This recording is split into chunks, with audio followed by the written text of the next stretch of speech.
Assalamualaikum warahmatullahi wabarakatuh. Bertemu dengan saya lagi, Pak Mintang. Di sini saya mengajar PPKN. Kita akan melanjut lagi bab kedua, sistem dan dinamika demokrasi Pancasila. Kompetensi dasar 3T2 mengklarifikasikan sistem dan dinamika demokrasi Pancasila sesuai dengan Undang-Undang Negara Republik Indonesia tahun 1945.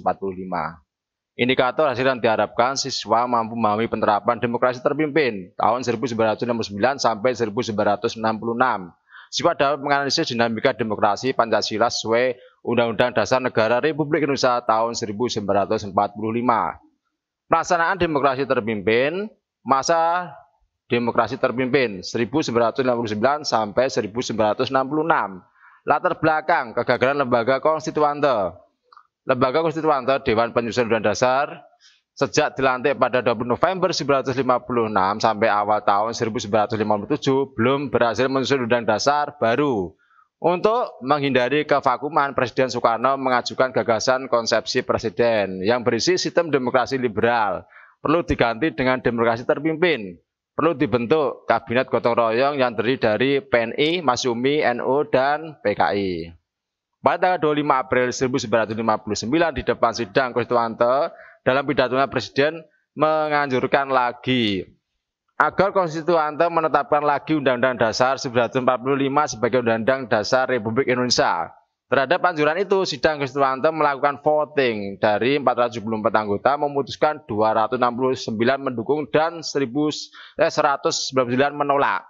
Dekret Presiden 5 Juli 1959 pada 16 Juni 1959 Ketua Umum PNI Suwiryo mengirim surat kepada Presiden agar menegrikan berlakunya kembali Undang-Undang Dasar 1945 dan membubarkan Badan Konstituante.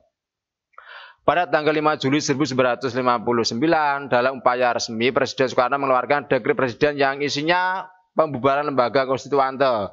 Berlakunya kembali Undang-Undang Dasar 1945 menggantikan Undang-Undang sementara 1950.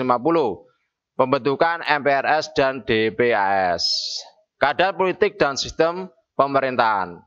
Sila keempat Pancasila yang dikata dipimpin oleh hikmat kebijaksanaan dalam persyaratan perwakilan. Kata dipimpin kemudian ditafsirkan bahwa demokrasi harus dipimpin oleh presiden.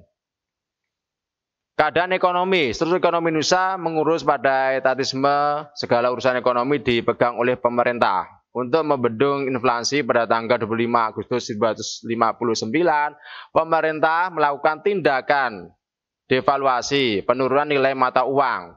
Usaha ini tidak berhasil mengatasi kemerosotan ekonomi. Pada tanggal 28 Maret 1963, pemerintah mengeluarkan kebijakan deklarasi ekonomi untuk mencapai tahap ekonomi sosialis yang berakibat pada kesulitan ekonomi yang semakin mencolok.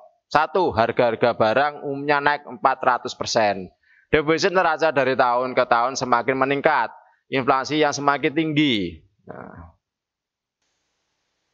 Untuk itu yang perlu saya sampaikan, saya akhiri. Assalamualaikum warahmatullahi wabarakatuh.